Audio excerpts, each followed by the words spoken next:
nice concept to create chords yourself.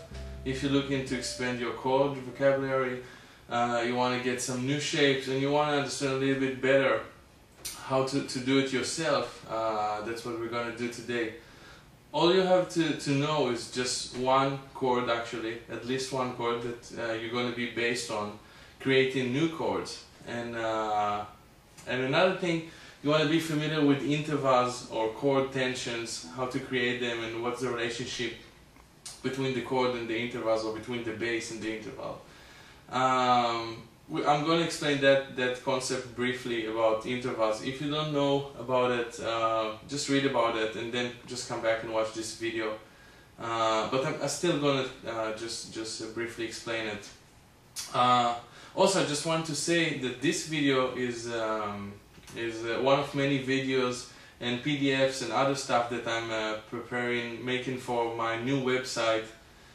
So check out some more stuff on my website. Some of the videos I'm preparing these days are going to be just on YouTube, and some of those videos are going to be only on my website. It's still free, but if you want to check out some videos that you can't find on YouTube, and some lessons actually that you can't find on YouTube, so just go to my website www.asafkehati.com and check out the free stuff section. You'll get more videos and PDFs. You can download PDFs and just learn about more stuff.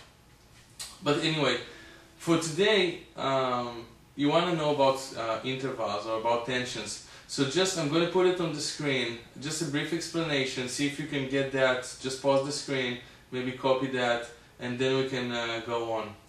So do that for 1 second and I'll be back.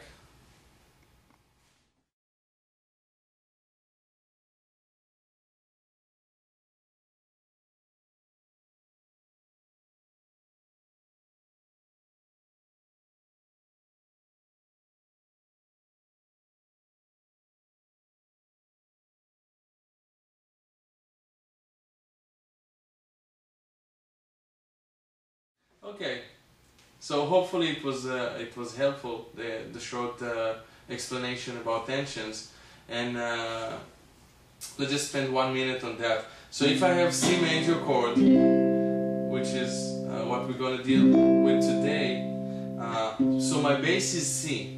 So comparing to C, all the other notes I'm going to add to the chord are going to have some names. Either they're going to be part of the chord, or either they're going to be tensions. So for example, if my bass is C and I'm adding half step, a note that is half step up above the bass, for example D flat, I'm not going to add it actually on the bass because I just want to keep C as my bass. But just as a note, D flat, which is half step above the bass, is the flat 9. So I can add, for example, on the second string, on the second fret, this note, and I'm going to have the tension flat 9. I can also add it maybe up here. It's a little bit a stretch. C and D flat here. So that's a flat 9. If I go to D, it's going to be the 9. So I can add D and I'm going to get the 9. That's basically more or less it. You just need to know all the different options you have, like half a step, a whole step, 1.5 steps, which is the flat, which is the sharp 9, or the minor third, depends on the chord. If it already has a major third, then it's a sharp 9. Anyway, let's start with the chord. So I'm going to talk about a very basic chord, and we're going to start stretching it. So we have C. Probably all know this form of C, which is C, G, C, E. 3, 5, 5, 5. So we're going to deal with this chord, and let's see. So you have this chord, 3, 5, 5, 5, which is just a basic shape that you probably already know.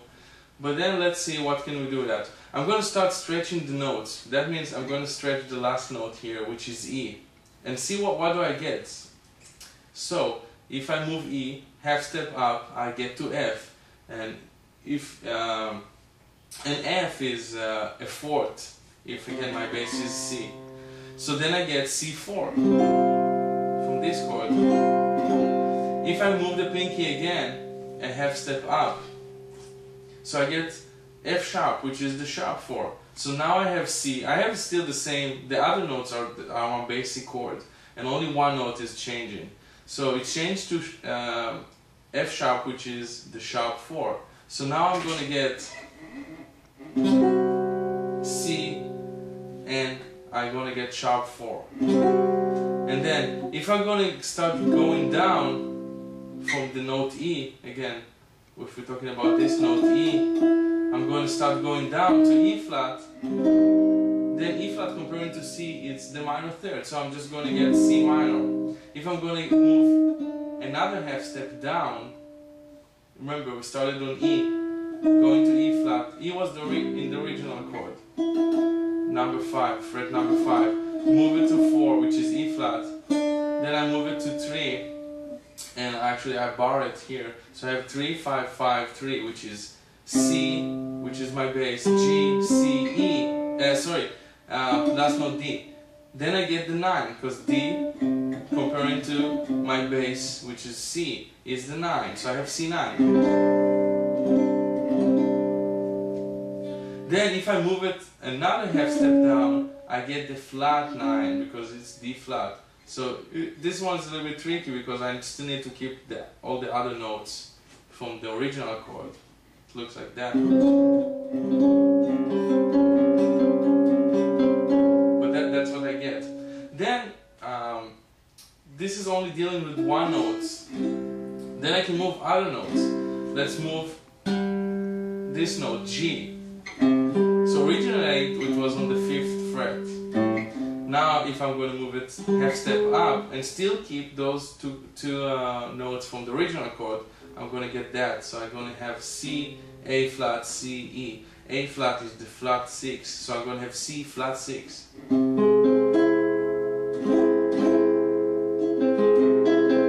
If I'm going to move it another half step to A, I'm going to have 6. Now I have C6. And remember, those are the original chord, only one note moved. 6, flat 6, original chord. If I'm going to move this note again, it's the same note on the 4th string down, I'm going to have a sharp 4. We already got the sharp 4 here when we did that, but now we're getting the sharp 4 in another voicing. So this is also C sharp 4. I can move it down again and bar it, then it's going to be 4, 4, 3, 3, sorry, 5, 5. So it's going to be C, F, C, E, and the F, which I just added, it wasn't in the original chord. It's the 4. So I have 3 here, like I have major with 4, a major chord with a 4. That's basically, that's basically the concept in a few minutes. Then you can do 2 more things. Let's just briefly go on 2 more things about this concept. One, you can actually take 2 notes and change them. So for example, if you take, we started with C, we moved the last note, which was like, again, on the 2nd string is my last note. We move it to E flat instead of E, half step down, we get C minor. That's one modification we just did. Then if I take this finger on G, on the 4th string, I still keep the same, but I just move it to here. I need to do something like that. Then I get a flat 6. Then I have C minor, all from the original shape. So I have everything from the original shape. I moved one note to the minor and another note to a flat 6. Now I have C minor, flat 6. Now I can move another note, for example, this note in the middle, and start just getting different shapes, different sounds, different tensions. So I can move this note, for example. Now I only have 2 notes, those from the original shape, and 2 notes already that I modified. Now I can also move this one just by doing that, move it 1 step down, and that's the 7. So now I have C minor 7, flat 6. And now actually I only have this note from the original shape, which is the bass.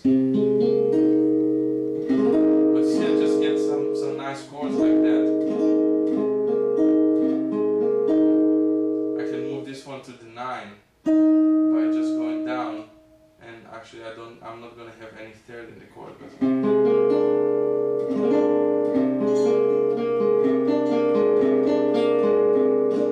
something like that.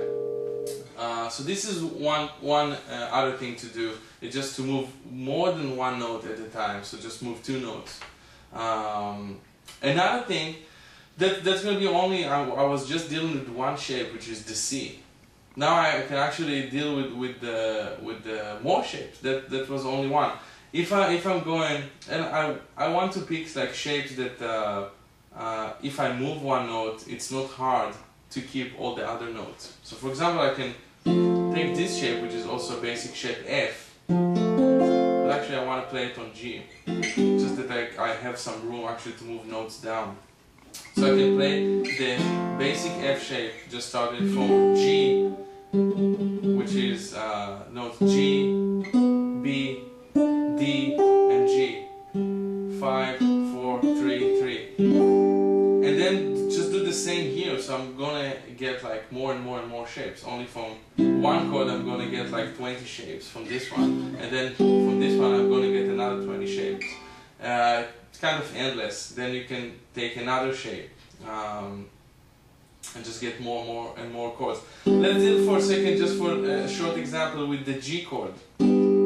So my bass is now G and not C, so you need to compare all the notes you add in to the note G. So let's say I change this note, move it to C. Now C, so I just move this one half step up.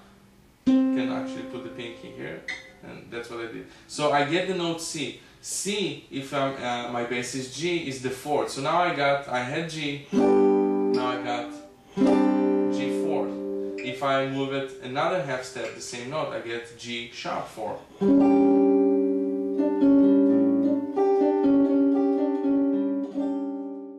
Anyways, you can just do it with all the notes in the chord except from the bass. So you want to keep the bass because that's going to give you like just the original name of the chord. Like if it was C something, it would still stay C something. Or if it was G, so it's going to be G, whatever G, G6, G flat 9, G7 flat 9, G major 6, whatever, you know, any combination you get. So hope it was helpful, and check again some more stuff on my website, www.asafkehati.com. There's some stuff there that you can't find anywhere else, so make sure you check some stuff out, and hope you enjoy your new chords, and see you next time.